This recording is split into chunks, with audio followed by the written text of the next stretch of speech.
Let's open a word of prayer. Lord, thank you for this day. We pray that you'll watch over us today and pray that you'll bless our time together. In Jesus' name, amen. Well, today, so I sort of gave everybody a preview on my Facebook page that, I was thinking about a title like this. I kept hearing this week on different podcasts that I listen to. Everything is accelerating at an accelerating rate. It's increasing at an increasing rate. It's accelerating at an increasing rate, and it's increasing at an accelerating rate. So I selected the easy one and decided to title it that because things are happening very quickly. So far as I can see, we've not had a good start to 2023. We talk about the convergence of events, and I have some really great Photoshop stuff that is not done yet that I hope to have done today. And I'm in the midst of preparing a bunch of talks. I'm going to be doing a couple talks in Calgary, Canada in early May, the first weekend in May. And so I'm getting those ready. So you can pray for time to get that done, because you have a week like this week with Davos, and I think a lot of things that are, they sort of touched on everything. So I'm going to play you just a few clips from Davos today, but I have about 30 or 40 hours of videos to watch from that mess, and I watch them so you don't have to. But we talk, it's really incredible. So I talk about acceleration, convergence, logistics, understanding. It's nice to see everybody's kind of catching up with the accelerating part. And these are secular programs. These aren't even Bible prophecy programs, but they do talk about this. And I have some ideas of things that are kind of floating around in my head about how to sort of depict when the seals open. For example, here's the fourth seal, and how to depict that. And I think I showed last week that shadows casting, because this return of Jesus at the end is this bright light.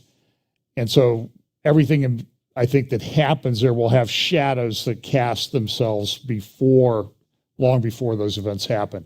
And as you get closer to these events, they're clearer. You're not in the shadows anymore. You're actually the world will be in the event. But I also think that when these things happen, the seals start to open, and I get emails from, we're in the sixth seal, we're in the seventh trump, we're in the fifth trumpet so far, and I don't think we are, but make your case if you think we are. That's fine.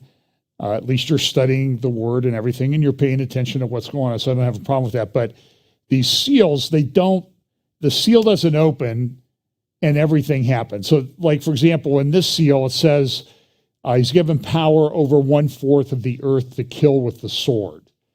So that gets translated into a mem. He's going to kill 1/4 of humanity. But I don't think that's what it says. He's given power over that, and he has this empire has the ultimate authority to do that, but I don't know that they actually do that. That's not exactly what the scripture says. That's my opinion, and it's probably a very minority opinion. If you disagree with me, that's fine. I talk to my friends all the time that have opinions that don't agree with me, and I try to be very gentle about, I think you're just wrong, or I ask them a question about it, and they think I'm wrong too. But also remember that this whole thing is a birthing process. It's not a C-section. It's not going to happen quickly. It's going to be long and drawn out. And so you see things like when you see the fifth seal, you see the martyrs under the throne. And I think this is kind of an interesting sequence. The martyrs under the throne saying, Lord, when are you going to avenge us?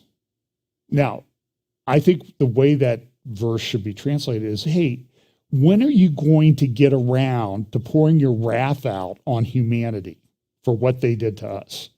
And it's kind of interesting because they're under the throne in heaven and they're saying this. And then in the sixth seal, the people of the earth say, oh, protect us because, the wrath of the Lamb has come.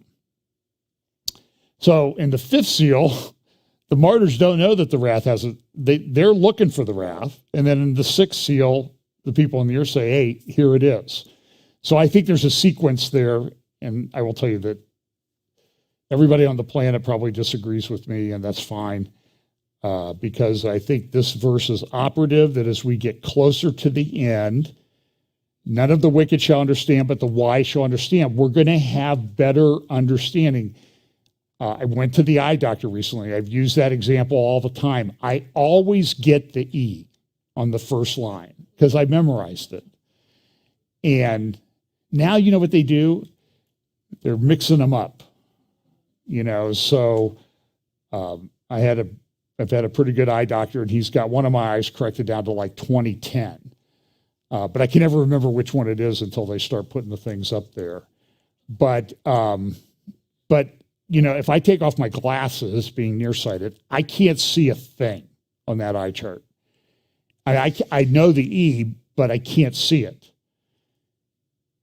And it's sort of like, but as I walk closer to that chart and I get close to it, it's crystal clear. I can read all the way down to, made by whoever made it when I get close to it, even without my glasses. And I think this is how Bible prophecy is going to unfold. As we get closer to it, everything's going to get sharp and come into focus. And we're all going to have 20/10 vision at some point. But until we get there, I just think there's going to be disagreement. So just so you know that I'm preparing some things. I'm preparing for a conference in the UK. I'll post some stuff about this when information's available. Weekend conference, I think it's June 16th to 18th in the UK, and I might be over there, so if people want to contact me about before that time, kind of have to get home after the conference. Well, I can stay a little bit after the conference, particularly if you have a nice golf course that I could play or something like that. I'm just saying, we'll talk about prophecy for golf and food. I don't have any requirements, and you don't have to do it. That's fine. But if the Lord leads you, to do that. And then I already mentioned Calgary in early May, and we'll be going to and from that. So might be able to work some things in on the way to or from Ohio to Calgary and back. So here's this verse came to mind this week, and somebody sent it to me, and I thought this was a good one to start with. Psalm chapter 2. Why do the nations rage and the people plot a vain thing? The kings of the earth set themselves, and the rulers take counsel together against the Lord and against his anointed, saying, let us break their bonds in pieces and cast away their cords from us. He who sits in the heavens shall laugh. The Lord shall hold them in derision. Then he shall speak to them in his wrath and distress them in his deep displeasure. So that's coming. And we saw, if I had to describe Davos and what's going on, it's like people building Babylon is what you're watching. And the Lord is going to deal with that final Babylon. And there's a lot of discussion about what's the exact shape of it? Where's it going to be? What's it going to be? And one of the thoughts I had this week was, if you look at the prophecy pattern in the Bible as prophecy, so what happened in the past is a pattern for what will happen in the future. So, for example, among Orthodox Jews, there is a tradition that what happened at Hebron, at the tomb of Abraham, is a pattern that will eventually show forth or come about in the future. And what happened when Abraham died, Isaac and Ishmael came together, and reconciled at the funeral of Abraham, at the tomb. And so that is believed to be a picture of the ultimate reconciliation that's going to come about in the future in this conflict that goes on between Jews and Arabs, which it's still going on. But ultimately, it's believed that this is going to resolve itself. And you will see, for example, even in the Arab press this week, they were talking about how important Hebron is to this whole process. And I don't make this stuff up. I'm just out there sort of gathering all of this information to share with you. So I want to start off with a few things. Now, this continues to be a problem for the president. They keep finding classified documents everywhere. It's leading some people like, well, we're going after that Trump guy for the same thing, but, and isn't it interesting the way they're handling it? His lawyers are allowed to go and look through his documents to see if there are things there. Now, I understand that the Department of Justice searched his house, but did you see that? Was it 21 or 25 armed FBI guys there that were locking down the place when they went to Biden's house? That some people think there's some indication that he might have been renting it to his son for like $49,000 a month, which meant his son had access to all of these things. And the one thing that you can glean from all of this that, and like I said, I do watch MSNBC at times just for the sort of the same reason I slow down when I go by a car wreck, okay? You're curious as to what happened. And you shouldn't look, but you just can't help taking a peek. And what you find there is hypocrisy on an epic scale. And so I have come up with the phrase, if hypocrisy were water, the world would drown. And it would be another flood. So I almost thought I was going to title my update this today, but I thought that would, but anyway, so you know that I at least thought about it. And just so you know, Joe Biden has under 2 years to go now, if you're keeping track. He has 1 year, 363 days or 64 days. So, but who's counting, right?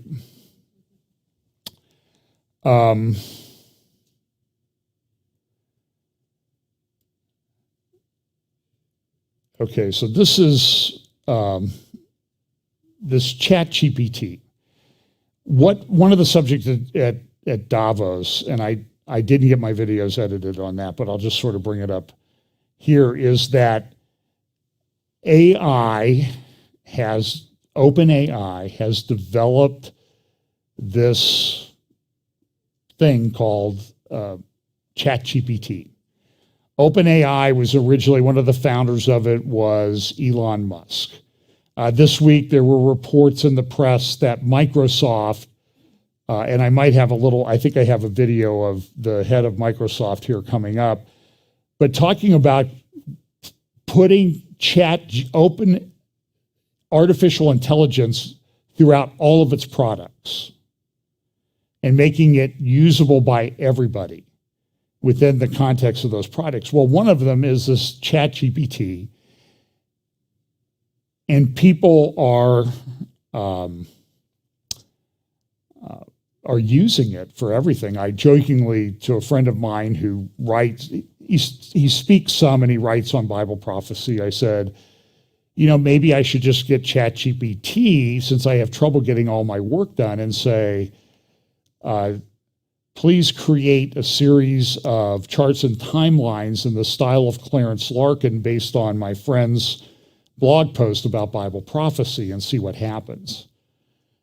And that would be interesting. And I would also say, and please ignore any inconsistencies that he might have in his views, because we all have views that are a little bit inconsistent from time to time. So like I was talking about Babylon. Everybody thinks, oh, this Babylon, it's going to be this incredible thing. But maybe not, because the original Babel wasn't finished when God intervened. But what was the problem was the intent of the people. And what you see with this Davos and thing is the intent of the people of all of what they want to do and the control that they want to have and the religious thinking behind it. So I don't know how far they're going to get with all of this stuff. But I do know that my gut tells me that they're not going to get all the way they think they would like to go, because God's going to intervene. And I think we're getting close to that time where God is going to intervene. So this ChatGPT, and it's driving people crazy because, well, kids are using it for homework. They're using it to create essays. And then there's a bunch of companies that have come out and said, well, we have an app that will tell you whether this was done by ChatGPT. Well, maybe that's the scam. These companies selling apps to see if ChatGPT created work is worth it or not. Maybe because they're testing these things and they're finding they're not working that well. So there are articles. There was an article, I think I may have shared this last week or in a midweek update. They sort of blend together when I do them in the midweek, and I can't remember. Somebody wrote to me this week and said, did you talk about such and such? And I said, I think I did, but I'm not really listening to myself when I'm talking, so I don't know if I did. So I'll have to go back and check. And it's always funny because people send me things like, oh, you need to talk about this. Well, that's at minute 52 of my midweek update 3 weeks ago, and that type of thing. So I know you didn't listen, or you didn't remember, but I don't even remember. So it's not fair for me to expect everybody else to remember. But on this ChatGPT, they have articles, and one of the authors in the article is ChatGPT.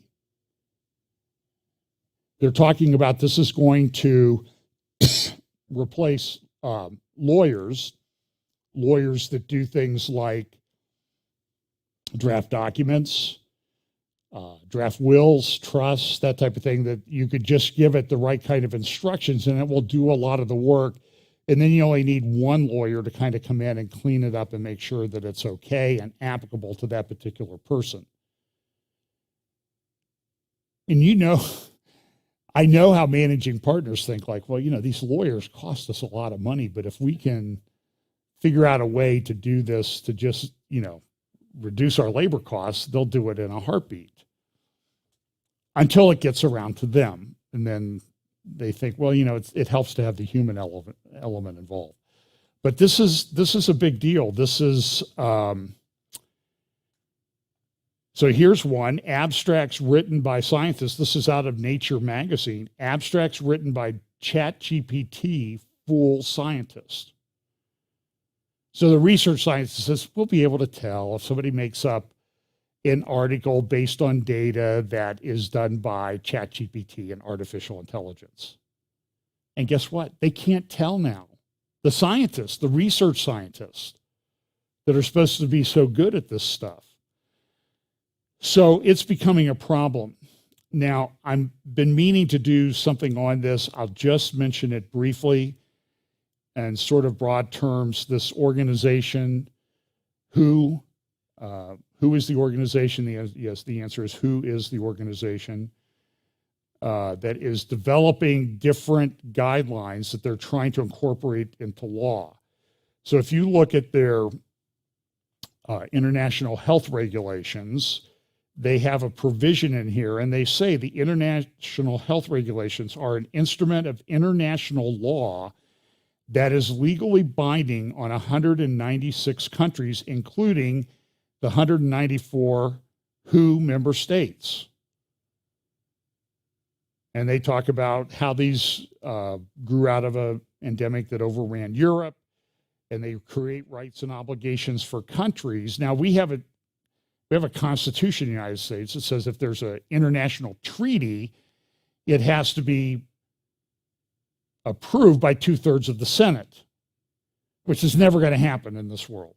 At least in the politics of today, nobody has 2/3 of the Senate, and they can't agree. By the way, even in Ohio, where the Republicans have veto-proof majorities, did you see what happened with the Speaker of the House recently? The Republican Party put forward a speaker, and about 22 Republicans didn't like him, so they joined with the Democrats to elect another Republican as speaker that wasn't approved by the controlling party of the House of Representatives in the state of Ohio. So even when you have these veto-proof majorities, the politics are so divided that nobody can agree to get the 2/3 that you need. So there would never be a treaty approved, but that's what the Constitution says. The problem is, how do you challenge that? So this is how Obama got the JCPOA thing with Iran through. It was really should have been a treaty, but he made it up like it was an agreement that he could approve. If somebody went to challenge that, it was likely that the court's going to say, you don't have standing, you don't have a dog in this fight.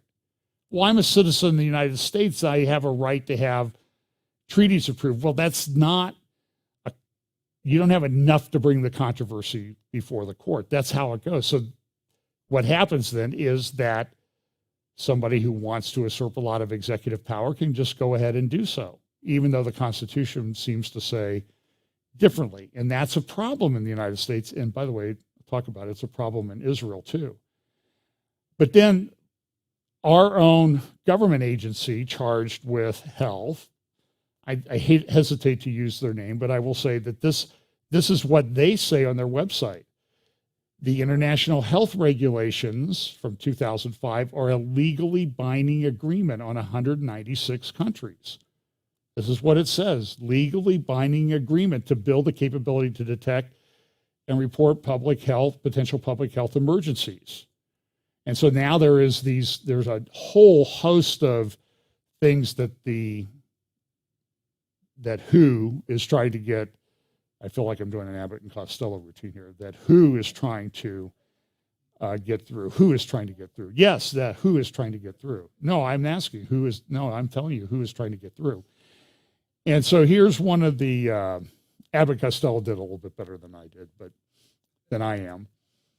But at the global level, who shall strengthen capabilities to, and down there you see counter misinformation and disinformation. Then they talk about facilitating in Part C, facilitating sharing of biological materials and genetic sequencing data and transparent subject to equitable access to benefits derived therefrom. You can see that what they're doing is they're turning this whole digital thing into a big deal. And I played this clip from the G20 meeting that took place in Indonesia and Bali not too long ago. And listen to this health minister. I think he's from Indonesia. Let's have a digital health certificate acknowledged by WHO. If you have been vaccinated or tested properly, then you can move around.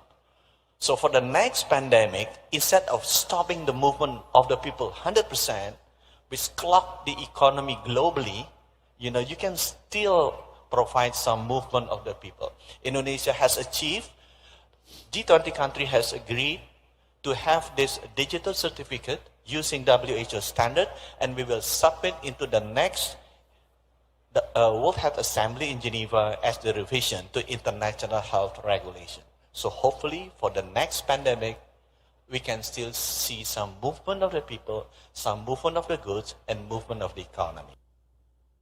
So that's what a health guy wants to do. And Tony Blair, whose foundation, by the way, gets a lot of money, millions of dollars from a foundation like the Bill and Melinda Gates Foundation and some other foundations, was at Davos this week. I don't have the clip teed up, but he's saying, this is what we're going to do.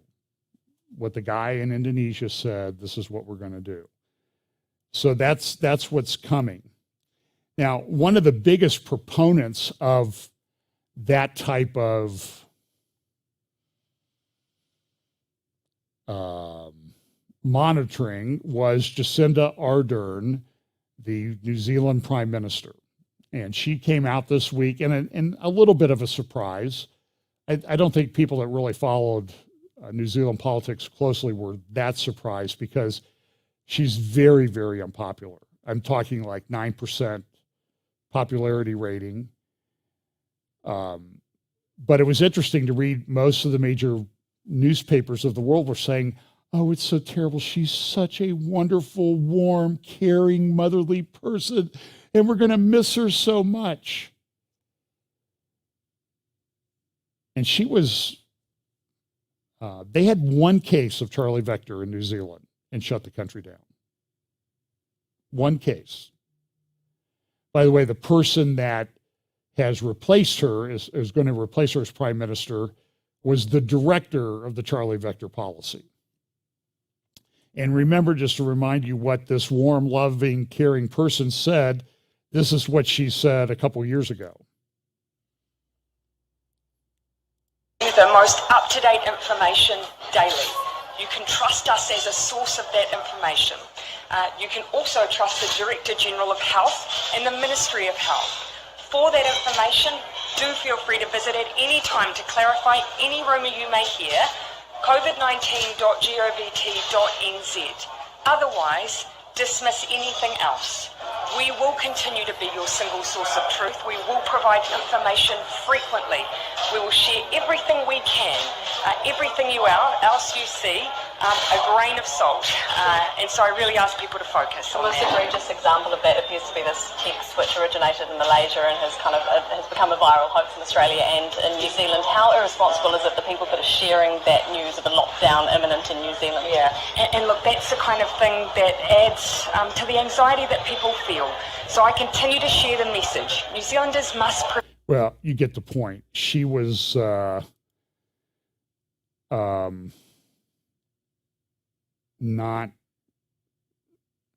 not real popular among a lot of people, but the world loved her. I mean, everybody was sort of, wringing their hands at Davos about this.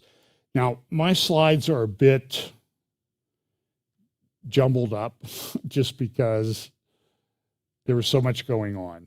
And I was trying to watch videos and I can only do so much with my time. But so I want you to see, though, that there's sort of an overarching pattern. So I'm going to jump around a little bit.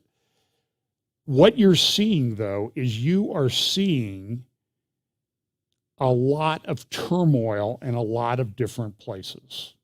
Protests, that type of thing. In countries in South America, there are a couple countries where it's pretty serious. Macron had 1 million people. In France, they had 1 million people on the street. And some people have trotted him out as a candidate for the Antichrist. The Economist had a cover of him a few years back where he's walking on water, and I've kind of made it so he's sort of sinking in his little Napoleon suit. So I don't know. I suppose I should have a Macron barometer. Is how far below water is he, and everything. And he's talking about building up Europe's defenses and that type of thing. By the way, with regard to the war in Ukraine, and I'll have a little bit more about that in a few minutes, but Medved, he has said, listen, if we lose nuclear war, and I'll have a few more comments about that in a moment. These were big protests in Tel Aviv, Haifa. I'm not sure if they were big ones in Jerusalem, but they were massive, tens of thousands of people, maybe hundreds of thousands of people on the streets there. This gender thing continues to be important. This is a Tavistock story in the Times. Or is that the Telegraph? I think that's the Telegraph.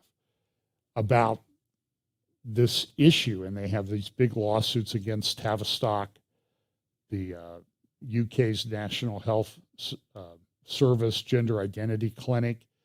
over what they did. But here's an article in this morning's New York Times: when students change gender identity and parents don't know. And so look at a couple quotes from this article. But dozens of parents whose children have socially transitioned at school told the Times they felt villainized by educators. They go on and say, sometimes the teachers, they're just trying to help these students, and they help them at school and they never bring the parents in. Because it's okay, because our heart is pure as to what we really want to do, if you assume that their heart is pure. I saw a video of a lady this week holding her child, like 4 months old, saying, "I'm so glad that my child is gay, gay, gay, gay, gay, gay, gay." 4 months old.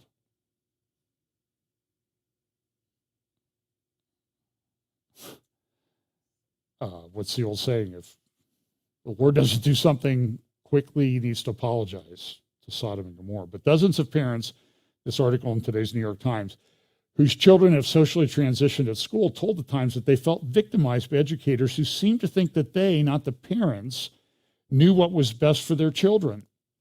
They insisted that educators should not intervene without notifying parents unless there is evidence of physical abuse at home.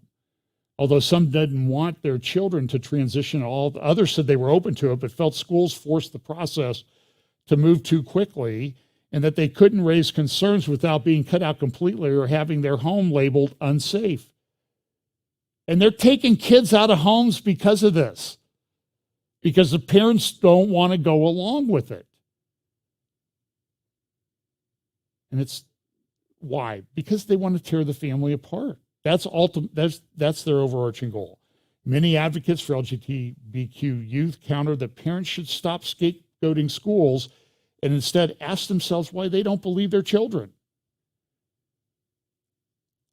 So listen, New York Times, here's the deal. Sometimes parents don't believe their children. I had a nephew. He used to think he was Prince Valiant. He'd run around with a little cape and a sword, being very nice to people. But, he wasn't Prince Valiant. And he later learned he wasn't Prince Valiant. But because kids fantasize and role play and that type of thing. And parents know their kids. Nobody was upset when my nephew did that because we knew he would kind of outgrow it. And besides, Prince Valiant was kind of a nice guy. So here's another. These disputes are unfolding as Republicans rally around parental rights, a catch-all term for the decisions parents get to make about their children's upbringing. Conservative legal groups have filed a growing number of lawsuits against school districts, accusing them of failing to involve parents in their children's education and mental health care. Good. I support that 100%. Should find those groups and support them. Critics say groups like these have long worked to delegitimize public education and eradicate the rights of transgender people. But how schools should address gender identity cuts through the liberal and conservative divide. Parents of all political persuasions have found themselves unsettled by what schools know and don't reveal. And that, I applaud the New York Times for making a truthful statement.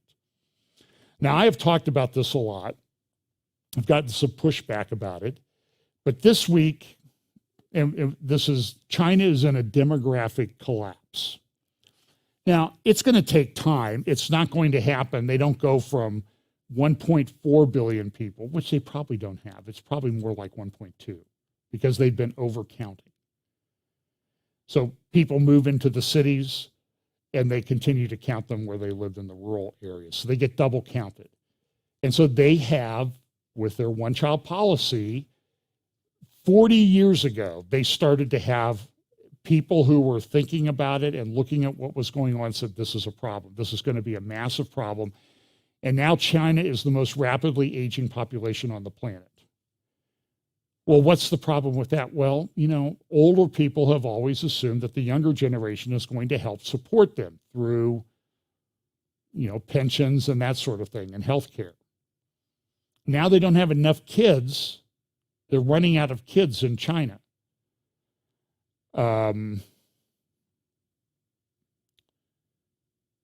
had a really good article on this. I think it's this one. And so here's, well, there's a couple things going on too. Here's an article. This is about a dam. The specific project they talk about is in Ecuador, a hydroelectric project dam in the mountains. And what they're finding is that a lot of these Belt and Road Initiative projects are just falling apart. Remember the old saying, do you really want to buy that? It's made in you know where. So now they make a dam and they have the same problem. So their things are falling apart. So Seth Fransman picked up on the demographic problem in the Jerusalem Post on today. China's population decline could shake the world. And I think Seth is correct. And I give him credit for saying things I've been saying for a long time. We had dinner. I don't think we talked about it at dinner. He's a smart guy. He came up with this on his own analysis. And he does mention in there that, look, this is a problem because what happens, is it really going to happen? Are the forecasters correct? I can say in this case, this is pretty much unprecedented in human history on this scale. The economy that everybody thought would soon be the biggest economy in the world, and it may get there, but they're going to decline rapidly. In 30 years, they could have half the people that they have now. They already have massive numbers of empty cities and apartments all over China because they overbuilt. So what does that do to their real estate market when they just don't have the people to fill those places up that they built? They're already tearing some down. Whether the Chinese government wants to admit it or not, it's fairly well known. But this is a problem that started 40 years ago. We're now seeing the results of it. And Seth in his article makes a good point is what China has goals. We know what the generals and the people in charge of the CCP have wanted to do in the world. They want to be it. They want to control it. So they've tried to foster that Belt and Road, financing, cheap labor, that type of thing. Now they don't have cheap labor. Because why? Because they don't have the laborers. They also they right now have a military, but in 20 years, they may have trouble getting people for their military. It's the same problem with Russia.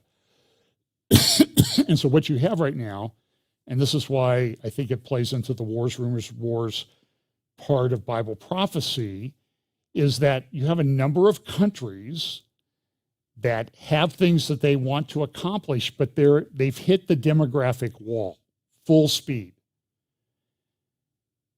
The Tehran Times and other newspapers in Iran were saying last year, and I think they were saying it because they wanted to change it, but they said that Iran had the fastest collapse of female fertility rates in human history. So if you want to accomplish something, what do you do? Well, maybe you go for the war now. Now, will China attack Taiwan? There was a report put out by the Center for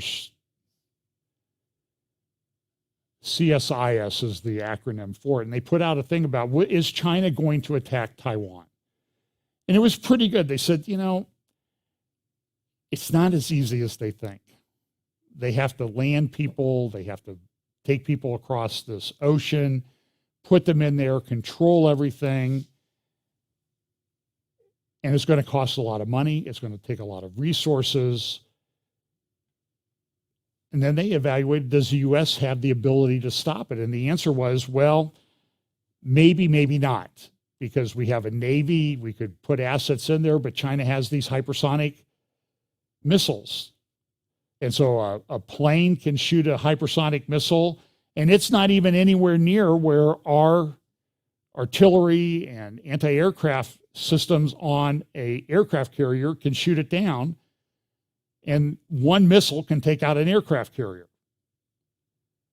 But then you have to figure out, does China have the sufficient landing capability? And I don't know that they're there yet.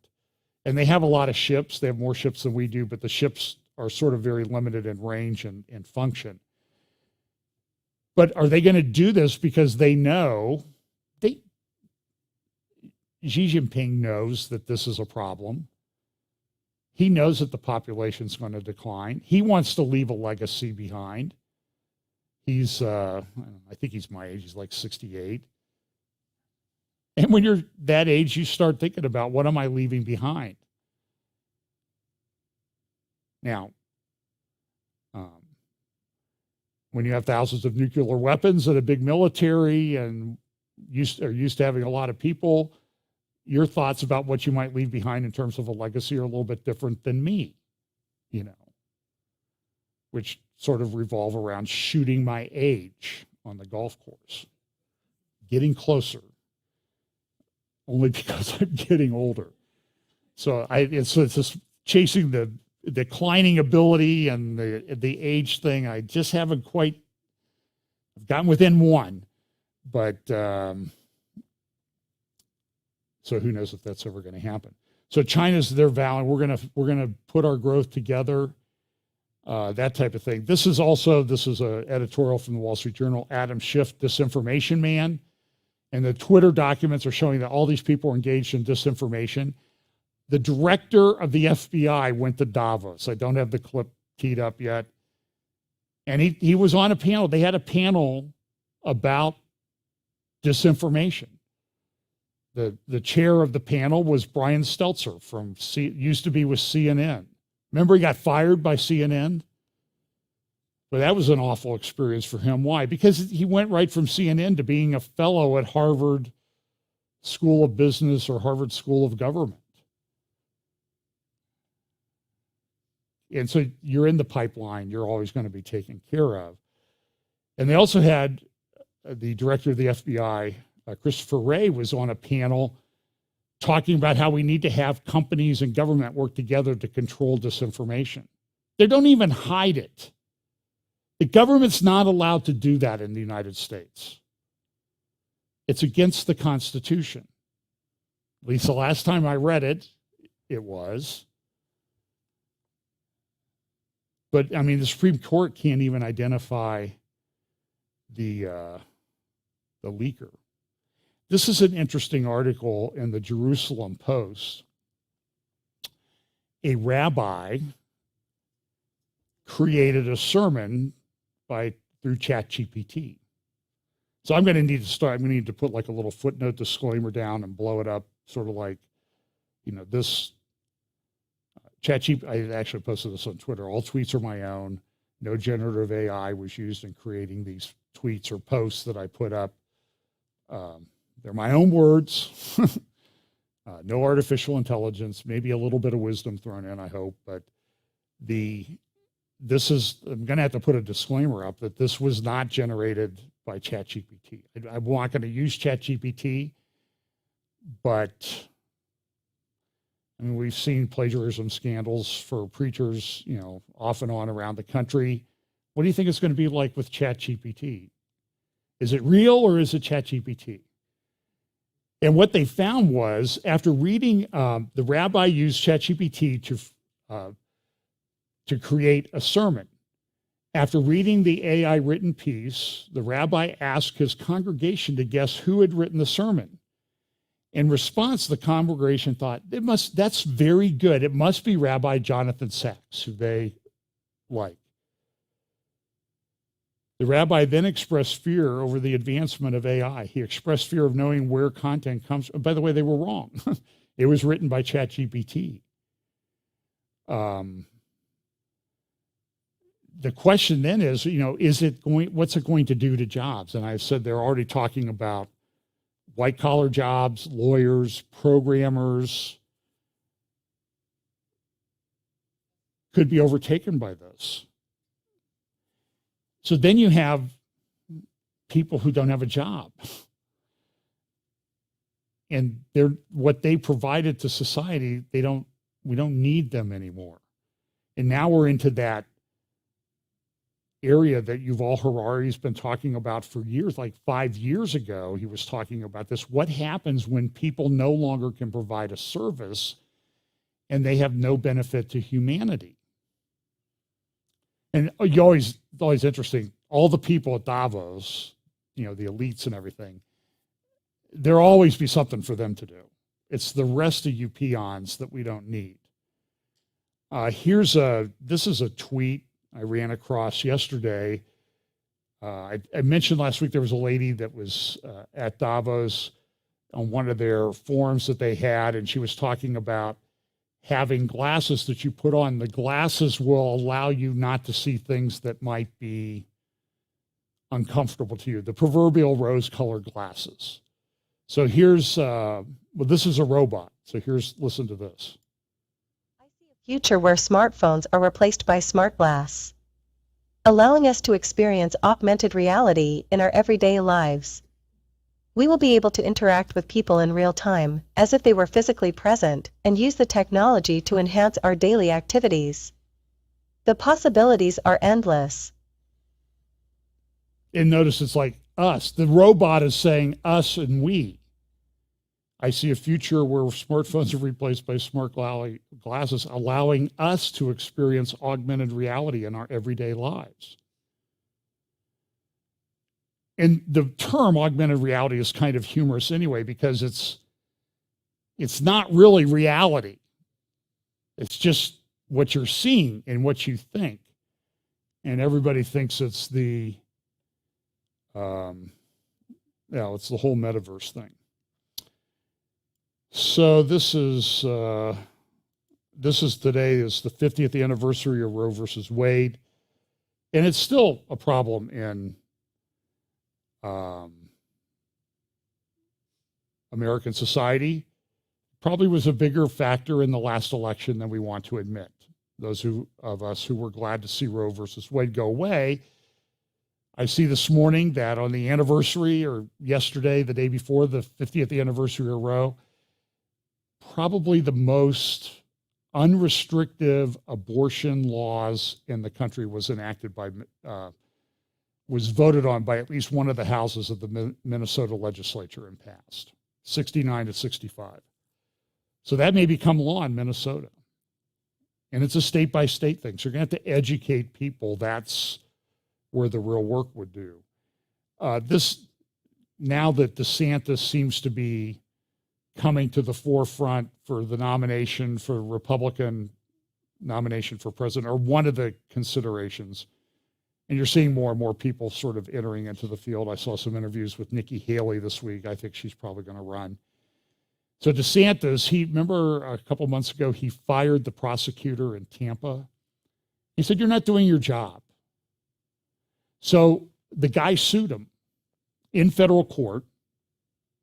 Now, there's a thing called the 11th Amendment, and there's also some case law in the federal courts that say that if you bring something in federal court that really should be in state court, the federal court has no basis for moving forward. I remember these cases because it was the subject of the moot court competition that I was involved in my first year in law school a while ago. So 45 years ago. 45. And, but that didn't stop the federal judge. The federal judge concluded, I don't have any basis. I can't make the ruling. So that should just be it, right? I'm not allowed to make this ruling. That's not what he did. He tore into DeSantis. He's a Clinton appointee. He's on senior status. He's leaving his legacy behind, so he's going to rip Ron DeSantis because he doesn't like him and say he violated the Constitution, he violated his free speech rights, and it was questionable whether the guy was doing or not doing his job. It's not like you let every criminal out of prison, the judge said in his opinion, but it doesn't make any difference. Oh, here's that other article that I had about Macron wanting to increase France's military spending. So, okay, so here's the disclaimer. I I have to play some of the people that spoke at Davos just because they're just so stinking weird that it's hard to believe they're part of the elite. So here's one, a former presidential candidate, John Kerry, talking about global warming. This is interesting. Just, you got to listen to this. It's kind of interesting. I sat up last night. My daughter is here. She does a lot of work in health. And we met up last night. We're sitting there talking, so how do we change the way people are thinking about this and talking about it? And why is it that allegedly wise adult human beings, CEOs, some of them, United States senators, some of them, a whole bunch of folks, want to ignore science and want to ignore mathematics and want to ignore physics and somehow cannot bring themselves to do what we need to do? And when you stop and think about it, it's pretty extraordinary that we, select group of human beings, because of whatever touched us at some point in our lives, are able to sit in a room and come together and actually talk about saving the planet. I mean, it's so almost extraterrestrial to think about, quote, saving the planet. And if you said that to most people, they think you're just a crazy tree-hugging, lefty, liberal, do-gooder, whatever, and there's no relationship. But really, that's where we are. You look at what's happening with species. Half the species of the planet have been already killed. And if you look at the way we live, the incredible sort of destructive process of growth, the way we interpret it, not as enlightened growth, but as a robber baron growth, driven by a lot of different things. We had 18 separate $1 billion cost events in the United States last year. And you look at Pakistan. Okay, that's a mercy pause. By the way, they had like 1,200 private jets show up in Davos. Who's got the robber baron mentality, the big carbon footprint?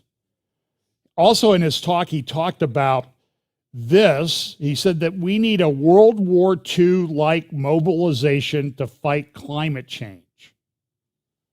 So now I have to play the obligatory King Charles last year in Scotland. As we tackle this crisis, our efforts cannot be a series of independent initiatives running in parallel. The scale and scope of the threat we face call for a global systems-level solution based on radically transforming our current fossil fuel-based economy to one that is genuinely renewable and sustainable. So, ladies and gentlemen, my plea today is for countries to come together to create the environment that enables every sector of industry to take the action required.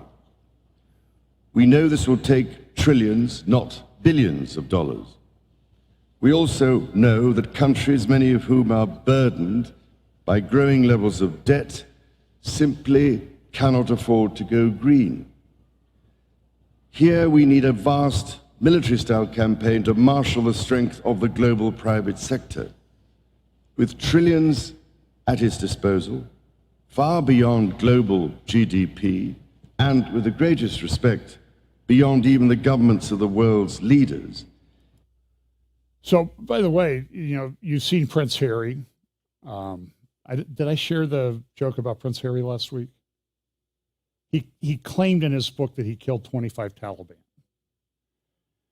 And really what the true story is that he captured 25 Taliban and started complaining about his miserable life to them, and they shot themselves. So, but a great article in the Houses of Worship section of the Wall Street Journal yesterday, Prince Harry's Pagan Progress. And he talks about, he's like all these other millennials. They just, although I think he's 40, but it says here, yet the percentage of millennials claiming absolute certainty in God's existence, 53%, wasn't far off the figures for baby boomers and Gen X, when they were young. But what they talk about is the fact that he says, well, I'm not religious, I'm spiritual. And then he's probably available the first weekend of May when the coronation happens. I doubt that he's getting invited based on this. And it makes, but I'm willing to reconcile with my family. It's pretty amazing. But what the Wall Street Journal concludes is, listen, he's just like a pagan. That's his progress. That's what he's progressed to. That's what he's become, because he has no standards.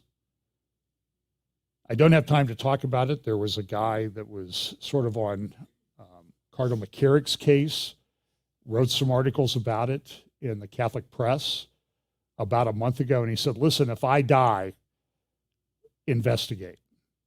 And he was pretty critical of some parts of the Catholic Church, and he died this week. They claim he was in Ivory Coast in Africa and got malaria and died, but it was like 3 days, and that's not usually the way it progresses. So was he taken out? I don't know. It bears looking into. Okay, so now here's another panel, and I'm just going to play a little bit of this because it's again about climate change. Just because I want you to see the graphics that they use. We maybe need to step up our graphics thing here. I'd rather have the private jet first, and then we'll work on the graphics. Just saying. Okay, so here we go. Leading the charge through Earth's new normal.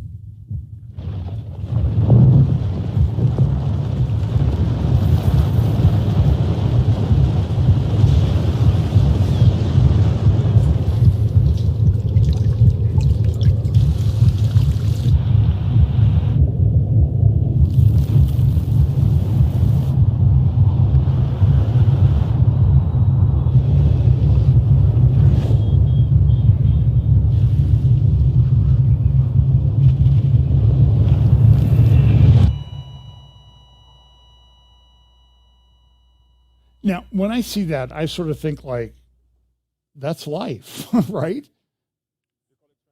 So here we go.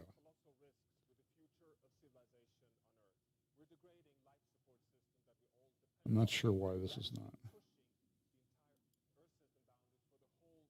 Economy. The question is, why? These are the 16 tipping elements, the large biophysical systems that we have scientific evidence that it regulates the state of the entire climate system on Earth. 9 of these 16 are showing signs of instability.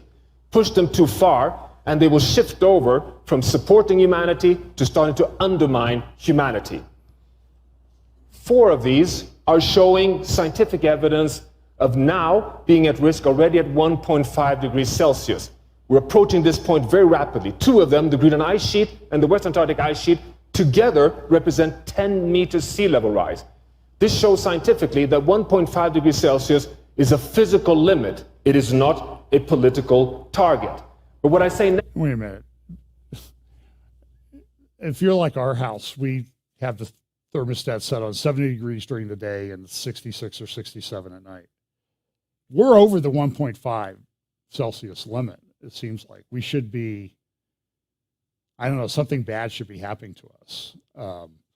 It's not. They go on. I won't play all of the clip because this is a few minutes long and I want you to listen to it. But look what they talk about, safe and just Earth system boundaries. Very cool graphics though, but of course they had in, first he's going to start with some good news and then he's going to get kind of wound up. Secondly, in Andrew's home country, Australia, the elections changed the climate policy of Australia. And then the elections in Brazil changed the climate policies in Brazil. So there is good news. We do have some momentum.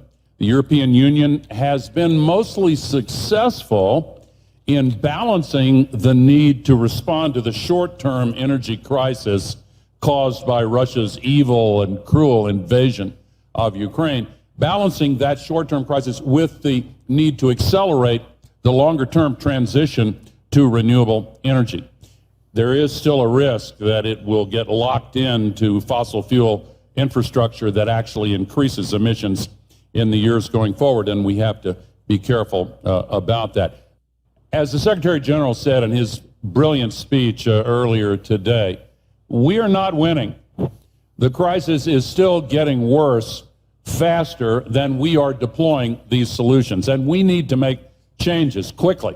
Emissions are still going up. All these promises of the last few years to cut emissions are still going up. When are we going to bring these emissions down? And just to put the science in a slightly different context, people are familiar with that thin blue line that the astronauts bring back in their pictures from space. That's the part of the atmosphere that has oxygen, the troposphere, and it's only 5 to 7 kilometers thick. That's what we're using as an open sewer. If you could drive a car straight up in the air at interstate highway speeds, you get to the top of that blue line in 5 minutes. Even faster and than your all the private greenhouse jet. gas pollution would be below you. We're still putting 162 million tons into it every single day. And the accumulated amount is now trapping as much extra heat as would be released by 600,000 Hiroshima-class atomic bombs exploding every single day on the Earth. That's what's boiling the oceans, creating these atmospheric rivers and the rain bombs and sucking the moisture out of the land and creating the droughts and melting the ice and raising the sea level and causing these waves of climate refugees predicted to reach 1 billion in this century. Look at the xenophobia and political authoritarian trends that have come from just a few million refugees. What about 1 billion? We would lose our capacity for self-governance on this world. We have to act. So in answer to your question, I would say we have to have a sense of urgency much greater than we have yet had, and we need to make some changes. So, by the way, I added the flame. I was going back and forth between that and the clown head. So the flame won. That guy was like a couple hundred votes from being president. So that was mercy in that case. So I thought of this. I will claim that this is my originality. They talked at Davos about algorithms. So I thought that this should have its own name, and it should be called the Al Gore Meltdownum. Algorithm, Al Gore Meltdownum. Pam thought it was hilarious. And that's the only audience that I care about. But it's interesting. Remember, he talked about river bombs and ocean cloud bombs and all this other stuff. And you know what he's thinking. All that problem in California, rivers in the sky, and all the rain that they're having in California. This is the Los Angeles Times. This is not the Gateway Pundit or anything. It says, storms linked to climate change doubtful. Scientists on recent storms, been there, done that. It's happened before in California. We've had fires. So I'm looking at that forest fire there. They have fires all the time in California. Sometimes they're really bad. Sometimes they're not so bad. One year we were in California in the winter, and driving from Ontario down to San Diego, it looked like I mentioned to Pam, there were flowers blooming on all the hillsides because they'd had so much rain. So it's like being in Hawaii. Other times you go down there and it's black because they burned. So it happens. And so here the article says, a group I call mediaologists always hype the current situation to make it seem worse than the last one. Now listen, there is coming a period in human history of climate change. And so we need to be, that there will be climate change, and there are species dying off and that type of thing, and we have major problems. So don't let the extremists on this side blind us to the fact that God's going to pour out his judgments on this earth at some point. Of course, they'll have an explanation. It's all you crazy people with refrigerators and air conditioning and gas stoves. They're not going to stop at gas stoves. They've backed off that now. Do you think that they've put that one away forever? No. They're coming after your gas furnace next.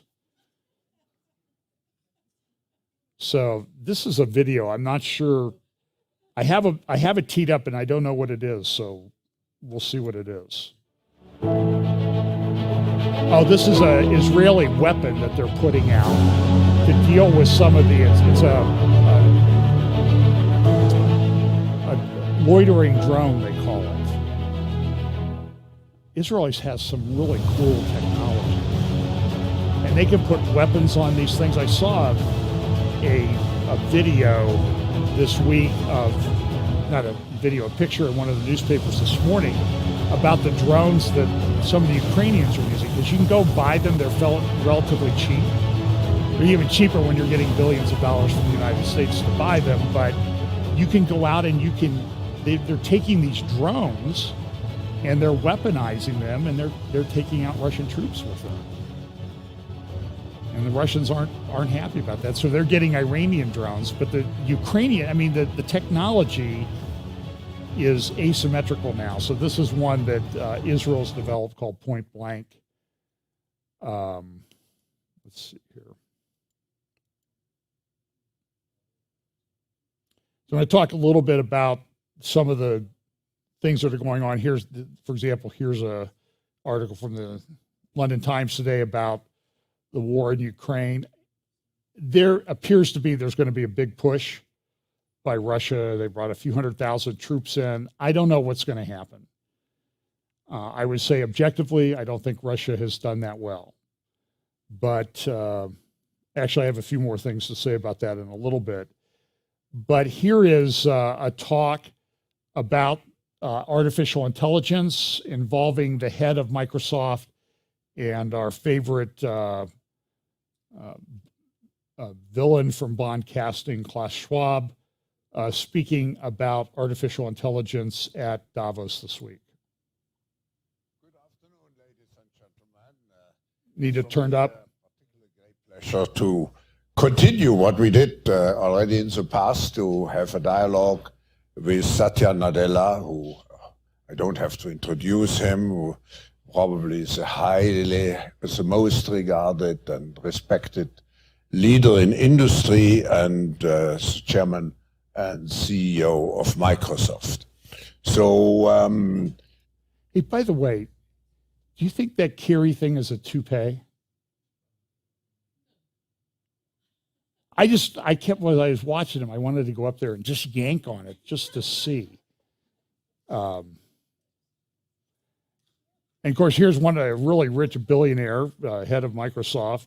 I'm sure he's a billionaire, but no toupee for him. should you have a question or a comment? Can we have the sound? And mention your name. But let me start with a discussion with you, Satya. And it seems when we look at the fourth industrial revolution that now in technological development, when you look at the S-curve, we are really at the point where we have the exponential development. We see, just look at the announcements over the last weeks, artificial intelligence, quantum computing, and I could go on and on. Where are we on the S-curve? And interestingly enough, I sort of think about it as there's one S-curve where we are at the tip, where it's now about deployment, diffusion, mainstream. In fact, the other side is something like artificial intelligence. If you look at it, it's at the beginning of a new S-curve. And that's the fun part of being in the tech industry, where there are certain technologies that are reaching maturity that need to get deployed and show real results. And then we now have essentially an emergence of a completely new set of technology, which I think is going to be a revolutionary. You say it will be a revolution. I think we all feel it will be a revolution, but there is a certain fear, particularly about artificial intelligence. People feel it dehumanizes us and so on. Now, what steps do we need actually to make sure that those technologies, particularly artificial intelligence, remain society-oriented and human-centered? Yeah, I mean, I think it's a great point, and I think a very important consideration, and quite frankly, a design consideration. In fact, one of the things we think a lot about is how to deploy this technology to empower human beings to do more. To your point about the Industrial Revolution, Klaus, I would say, we're still waiting for the Industrial Revolution to reach some large parts of the world 250 years after. The internet maybe took 30 years. Maybe the cloud and mobile took 15 years. And now I think we're talking months, which to me, I think is perhaps the benefit. Doesn't mean, to your core question, we shouldn't take something like AI safety as a core consideration right, at the design time. And so therefore, even when we launch these APIs, which we did this week, one of the key things is the APIs have safety built into it for harmful content or the context in which they're used. So a lot of work needs to go into it still, but we think of both the unintended consequences and the benefits both being something that we harness. So you saw what he's talking about. He's talking about this industrial revolution 250 years ago, then the internet 30 years ago, then I forget what he said, something come in 15 years ago. Smartphones, they're like maybe 15, the smartphones we have, I don't even think they're 15 years old now yet. And how quickly has it gone? So there's a concept, and I think this applies to Bible prophecy. There's a sort of a whatever, that word, logarithm. That growth is sort of steady, incremental in the same increments. And then you have the exponential growth where the graph just goes straight up. And when I was doing talks on development of technology and information in business, we had this growth for a long time, and then technology came and email came, and then boom, it was an exponential growth. And it continues to grow. I mean, the amount of information, expands wildly, like doubles every few days in the world. And that's information, that's not wisdom. The wisdom is still not growing that much. It seems to actually be on a decline in some respects. But so one of the other things that came up at the Davos was some talks about Israel and the Middle East. They had a couple panels. Here's one panel. I think this panel is the foreign minister of Qatar, who has some things to say. Well, I think the first guy is the Jordanian finance minister, then the head of Qatar. Listen to what the guy at Jordan says, because it's kind of interesting in the context of all the conflicts and everything that are going on.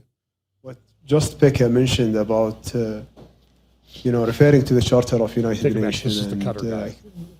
No one from us, no one, at least, Qatar, GCC, all of the countries, we voted, for example, for the resolution.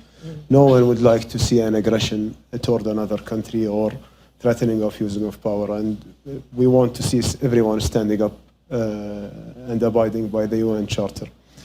But what really, struck us in the region when we are looking at the world, mobilizing only for specific cases and specific causes, and we've been in the Middle East suffering for decades from all violations for UN Charter, including from the Palestinian-Israeli issue to the Syrian issue, and just a lot of other things going on. We would like to see the same world stand for these kinds of causes, because unfortunately we still. So translation, what he's saying is it's interesting that they have some audio issues where they have all these really important people come in. But what he's saying is, listen, we want the same world focus on the Palestinian issue as is given to Ukraine by the world. Because to Qatar, it's a big deal. And Qatar's Muslim Brotherhood, big Muslim Brotherhood supporters. So now here is this one will have the Jordanian Jordanian finance minister, followed by the foreign minister of Saudi Arabia, also discussing the Palestinian issue. But I think we need to be very vigilant as the global economy has become so. I think we used to think of black swans as tail-end events. Well, now they're the norm. We've gotten 3 massive shocks back-to-back economically, globally, which we're still witnessing. And I think we need to start preparing ourselves for these shocks as the norm rather than every blue moon. If you connect all of the above, we kept the economy for the end. I think that's the problem. The problem starts with the economy. The challenge in the Middle East is an economic challenge as much as anything else, and that's translating into a political fragmentation. As a Minister of Finance, through the era of COVID, stagflation, and what have you, my focus is macro stability. And we used to always think that macro stability will yield micro stability as a byproduct. I think there lies the fault. I think we have to treat it as a prerequisite for macro stability. Households need to believe, genuinely believe in the Arab world, that the standard of living of their children will be better than their own. And it's this deficit of hope that denied the region a lot of its potential, that made us stop from dreaming of a better tomorrow. And I think we need to regain the momentum of owning a better future. And it starts with thinking indigenously. Yes, we're in the same body of water, but we're in different boats. There are oil exporters, there are oil importers, and within oil importers, there are countries which front-loaded reform before the storms hit, like Jordan. We got upgraded at a time when many countries in the world are getting sovereign downgrades, and there are countries which haven't. And I think we need to differentiate and vote with our own investment money. What model does the region deserve to have? In Washington, there is a great degree of enthusiasm about the Abraham Accords and what has been seen as a real changing shift in the region vis-a-vis Israel, especially from the Gulf states, the states that have recognized or created relations with Israel, and those that are warming to Israel in certain ways. How does the new government that we see in Israel, one that includes incredibly extremist figures in its top ranks, affect this changing trend? I mean, look, Palestine remains an incredibly important, evocative issue in our region. It remains incredibly consequential and remains unresolved.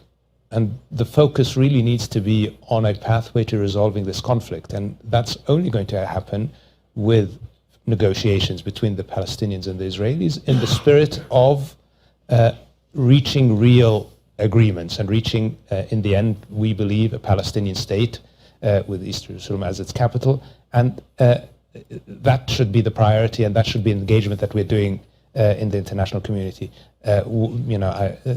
The new government in Israel is sending some signals that maybe are not conducive to that. I hope that in the end they will see that it is in their interest, and not just their interest, but the wider region, that they engage seriously on resolving the Palestinian conflict. Because if we resolve that conflict, if we are able to find a resolution that gives the Palestinians dignity, and I like what Mr. Aziz just said, hope. Hope is the key.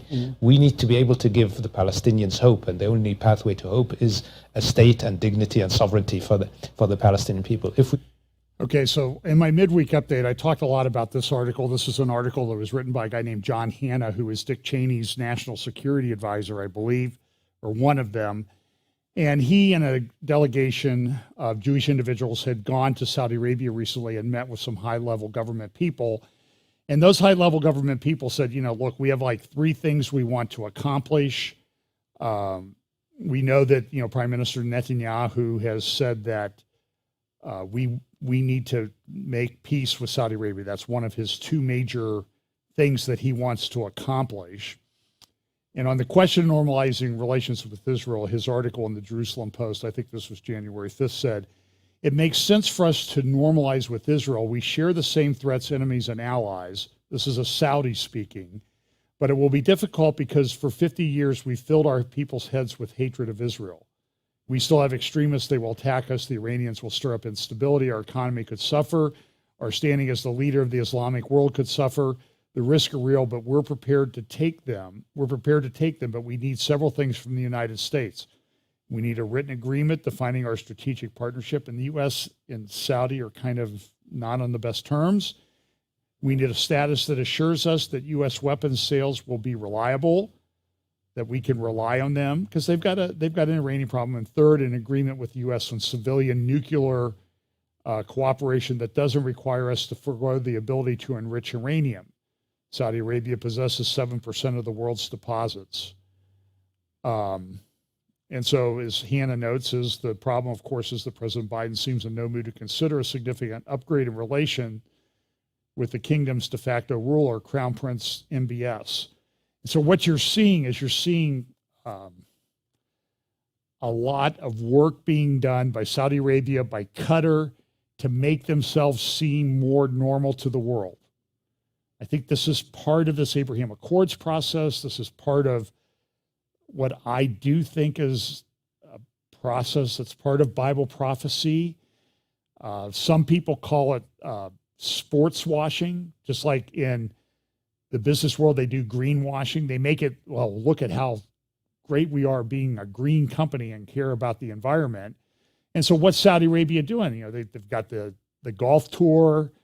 They just got a contract for that. And then another, I think the National Press Club came out and said, we can't believe that they entered into this. The Saudis, they're just faking everybody out. They're really evil, and they're trying to sports wash what they're doing. Qatar just had the World Cup. So you're seeing a lot of different moving pieces here in this whole process in the Middle East that I find to be kind of interesting. There was also a very good article in Gatestone Institute about Iran. Iran is a big problem. And this article talks about Iran has problems. They're essentially having what appears to be a revolution going on, but nobody from the United States seems to be supporting it.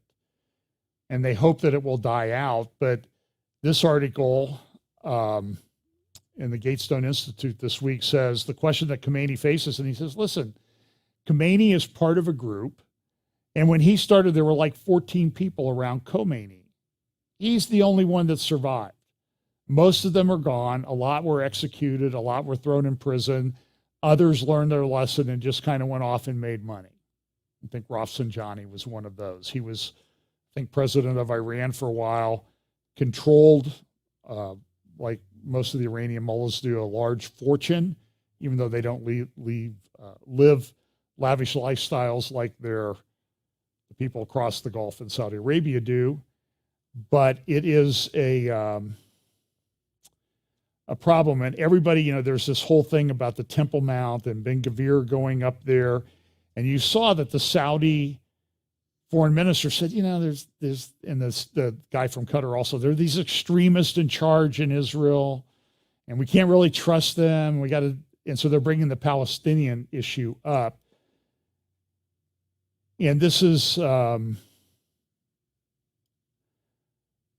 it's a big deal. While all this is going on, Iran is a big threat on drones. As more drones are used in places like Ukraine, Tehran will be able to modify and perfect its drone program, and that's a big deal for Israel. But there are all these protests going on in Israel right now, and I'll finish up with this. So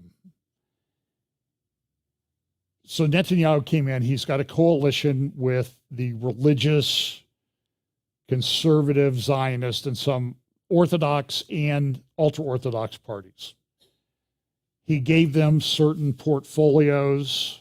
One of the guys is a guy named Deri, D-E-R-I, and he has been convicted of tax, maybe bribery in the past.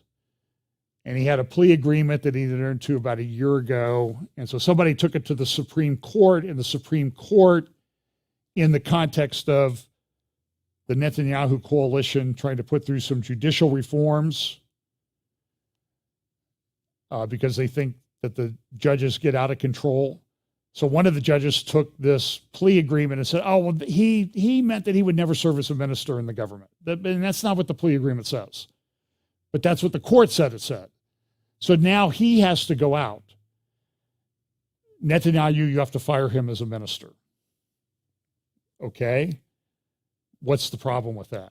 Because then his party has come out and said, now I think they may have backed off this, but initially they said, Netanyahu, if you fire him, we're withdrawing from the coalition and your government fails. Because they control, like, I think 11 seats, the Shas party. And so now is Israel going to have to go to more elections? I mean, the whole thing is very destabilizing to the government. I mean, I was just there 4 weeks ago, and the government had not been sworn in yet. And now they're already talking about it failing. And then they also came out with an article, and the article said, listen, Netanyahu, you're under indictment, and you're trying to put through judicial reforms. So now the Attorney General of Israel is considering whether or not Netanyahu should be declared unfit for office. So I think one conclusion you should come to with politicians is they're probably all unfit for office in some degree. I hate to say that. Politics is compromise. And so, I mean, there are people, I've talked to them in Israel, you know, some friends of mine, they just can't stand Netanyahu. Others love him. People can't stand Ben Gvir, who went up on the Temple Mount, and they ended up having a Security Council meeting at the UN because a Jewish guy went up on the Temple Mount and walked around, and all the Arab press is going, he's storming the Temple Mount. He just was walking around. I've played the video of it. But it's a big deal. This Temple Mount thing is a big deal. Now, I think the Shas party, I could be wrong in this, I don't think they want to build a temple. They think the Messiah will build the temple. But someone like Ben Gvir was like, we're gonna build it. It's where our temple was, we're gonna build our temple. And you have the red heifers all going, so you have all this convergence of all these different things, and people talking about peace, and you know, you had the Trump plan, and there's supposedly this Saudi Arabian plan that's being floated around out there. And it may come about. And so is this the treaty, the covenant that everybody talks about in Bible prophecy? I guess we'll see when we get there if it happens. But I think we're at a stage where we're pretty close. But then the question is anybody going to be willing to say that this is that which was prophesied? That's always going to be the question. And I think we're close. So the Israeli court blocked the appointment of Dari to he was the health minister, interior and health minister. And there was kind of an expansive definition given to that. That's also causing some problems. And so you read an article, like I read an article this morning, I don't have a link here, but the Times of Israel. You can find it. Times of Israel is going, this is terrible. These people shouldn't be in the government.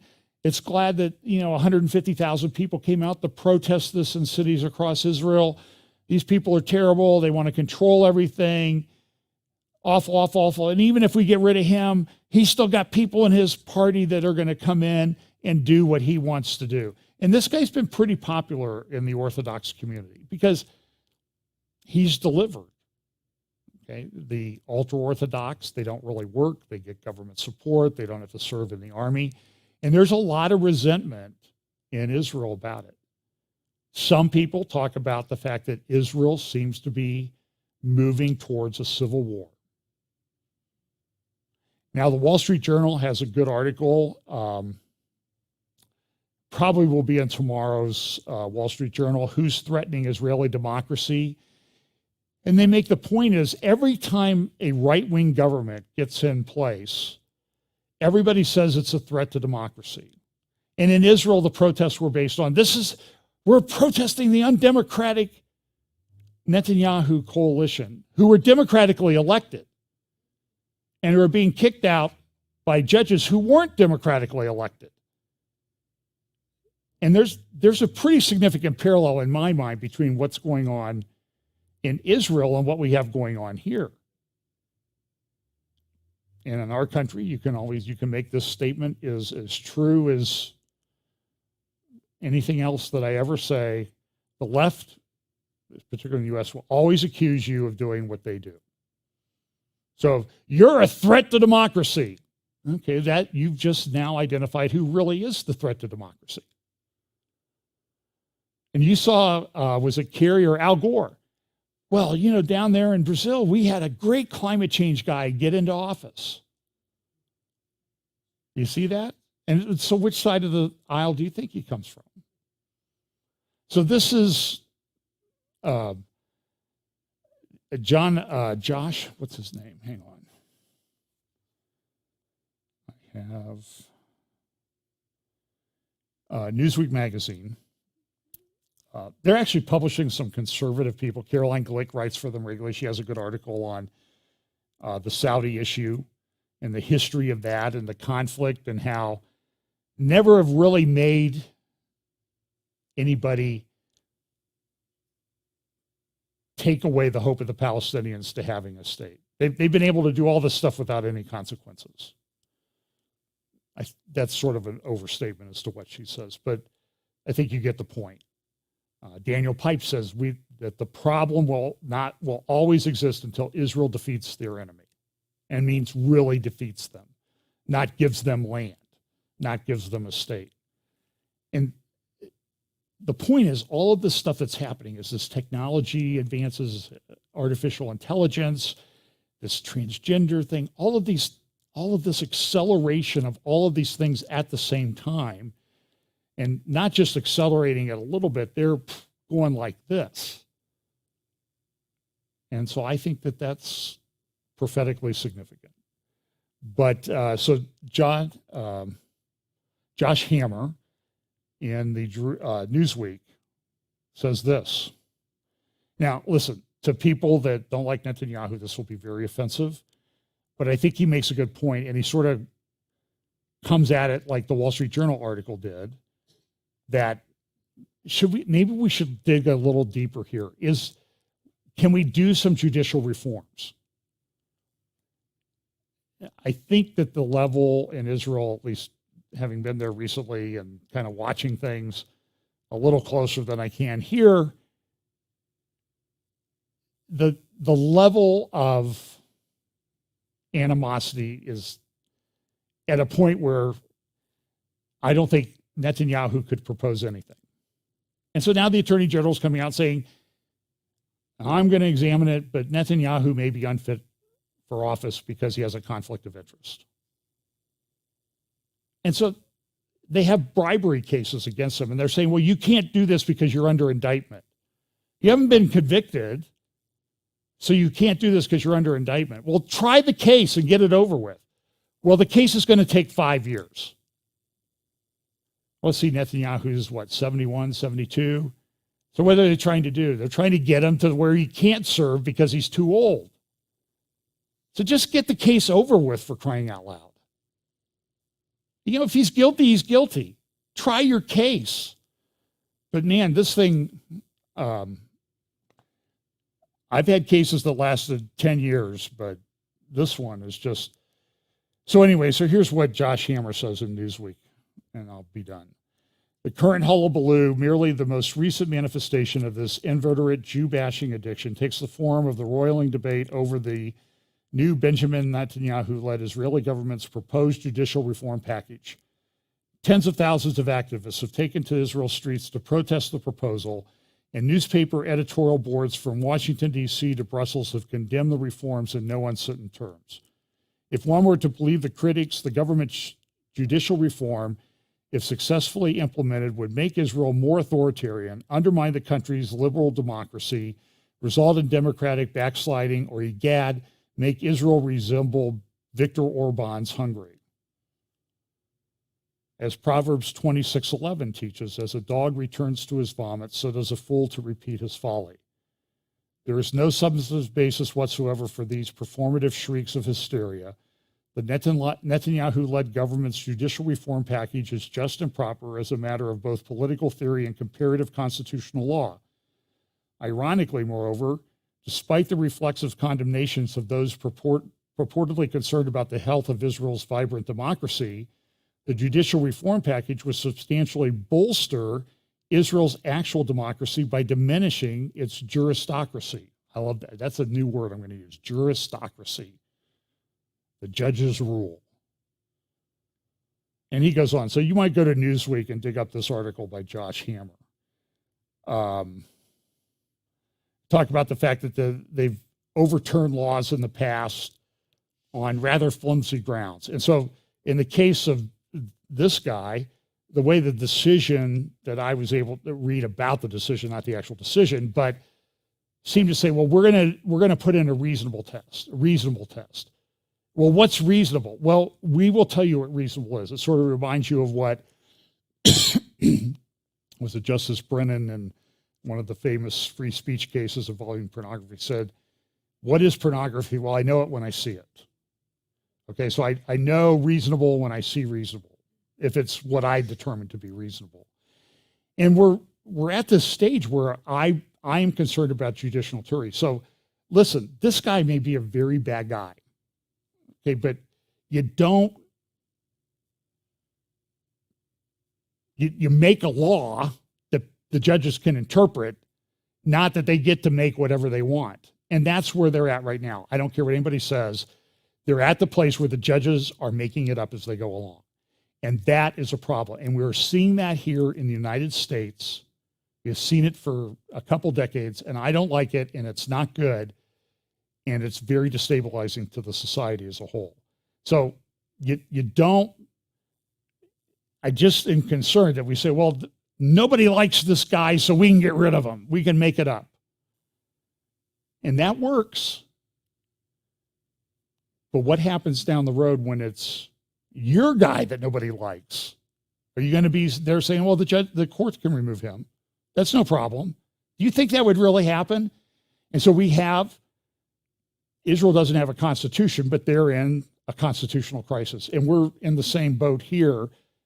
And I think the fact that you're seeing this all over the world at the same time, in country after country, 1 million people protesting in France, hundreds of thousands in Spain, other countries, Peru. I mean, it's everywhere you look, everything is destabilized. And what does that lead to? That leads to potential problems. So this is, and then this thing in Ukraine, I like this report here on New York Times today. Everything is destabilized everywhere you look. So I'll do a midweek update this week. I'll get through some more of those Davos videos because there were a lot of important issues that were brought up there about technology and where we're going on that side. But there are also geopolitics. So it's a difficult world. So we'll do a midweek this week sometime. Midweek meaning from Monday to Friday. Saturday and Sunday are the weekend. Everything else is midweek, okay? So let's pray. Lord, thanks for your word. Thank you for the fact that you've given us some idea about the way the world's going to be, and that the admonition that Paul gave about standing firm in the faith and acting like men becomes more true every day. So help us to do that. Help us to share the gospel with those around us. Pray for Charles and Sandra and their family at the homegoing of Sandra's mother, and that you'll make all those arrangements work out. Bless us this week. In Jesus' name, amen.